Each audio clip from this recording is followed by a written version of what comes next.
Good morning everyone. So exam point of view से MP board का एक important diagram है जो हर साल पेपर में आता है 3 नंबर में। ये डायग्राम का है आपका स्ट्रक्चर ऑफ ऑब्यूल और हम इसको बोल सकते हैं स्ट्रक्चर ऑफ एनाट्रोमस ऑब्यूल।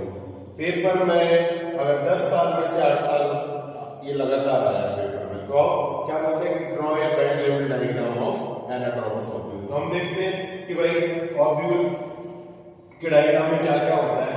तो ये ऑब्यूल होता है कुछ इस तरीके से दिखता है हमारा, ठीक है। अब हम बात करें कि भाई इसको कैसे आइडेंटिफाई करें, तो हम चलेंगे अंदर से बाहर की साइड, ठीक है। तो क्या बोलते हैं आपका जो अंदर ये वाला जो पोर्शन है, ये जो आपको ब्लैक लाइन से दिख रहा है, ये वाले पोर्शन को सारे को बोला जाता है आपने को कंप्लीटली एम्ब्रियो सेक। क्या बोलते हैं? एम्ब्रियो सेक, ठीक है। फिर इस एम्ब्रियो सेक के अंदर ऊपर की साइड देखिए 3 अलग अलग सेल दिख रही है लगातार। इन सेल्स को बोला जाता है आपका एंटीपोडल सेल्स। क्या बोलते हैं इनको? Antipodal cell.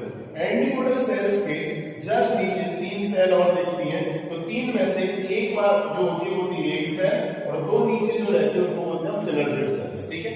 ऊपर वाली क्या कहलाएगी? एक सेल, और नीचे वाली को क्या बोलते हैं? सिनर्जिड सेल्स, ठीक है। फिर इस एम्ब्रियो सेक के चारों साइड एक पैरेन्काइमेटस टिश्यू का एक लेयरिंग होती है। इस लेयरिंग को हम बोलते हैं क्या? न्यूसेलस। क्या बोलते हैं? न्यूसेलस, ठीक। फिर ये लाइनें जो दिख रही है आपको, ये जो कवरिंग है आपके ऑब्यूल के ऊपर, इस कवरिंग को हम क्या बोलते हैं? हमारा इंटेग्यूमेंट बोलते हैं। क्या बोलते हैं? इंटेग्यूमेंट, ठीक। फिर ये इंटेग्यूमेंट इस ऑब्यूल में कुछ जगह पे कंप्लीट नहीं होता। इस जगह को हम क्या बोलते हैं? जहां पे आपका इंटेग्यूमेंट नहीं होता उसको बोला जाता है आपका माइक्रोपाइल। क्या बोला जाता है? माइक्रोपाइल। फिर ऑब्यूल में एक स्टॉक लाइक पोर्शन होता है जो कि डंडी जैसा दिखता है, इसको हम क्या बोलते हैं? फ्यूनिकल बोलते हैं। और ये फ्यूनिकल एम्ब्रियो सेक से जिस जगह पे जुड़ता है, ऑब्यूल से जिस जगह पे जुड़ता है, उस जगह को हम क्या बोलते हैं? हाइलम बोलते हैं, ठीक है। फिर एक्स्ट्रा में कि भाई माइक्रोपाइल के जस्ट अपोजिट जो पार्ट होता है उसको हम क्या बोलते हैं?